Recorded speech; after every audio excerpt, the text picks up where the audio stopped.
કયા પૈસા ઉપર હું ઘમંડ કરું જે અંતિમ સમયમાં મારા પ્રાણ પણ નહીં બચાવી શકે? શરીર, કયા શરીર પર હું અહંકાર કરું જે અંતિમ સમયમાં મારા આત્માનો બોજ પણ ના ઉપાડી શકે? કયા શ્વાસ પર વિશ્વાસ કરું જે અંતિમ શ્વાસમાં મારો સાથ સૌથી પહેલા છોડી દેશે? અને કયા સંબંધો ઉપર હું આજે વિશ્વાસ કરું જે અંતિમ સમયમાં સ્મશાન પાસે પહોંચીને તૂટી જવાના છે? હા, જો યાદ આવ્યું, એક કામ કરું, સારા કર્મોની પોટલી બાંધવા માંડું જે અહીંયા પણ કામ આવશે અને બીજે પણ.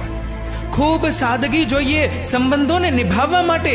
છળ કપટથી તો માત્ર મહાભારત રચી શકાય છે. શ્રી કૃષ્ણ કહે છે કે શબ્દોથી માફ કરતા જાજો સમય નથી લાગતો, પણ દિલથી માફ કરતા પૂરી જિંદગી નીકળી જાય છે.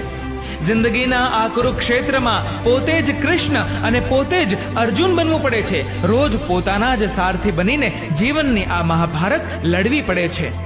જીવનમાં અડધા દુઃખ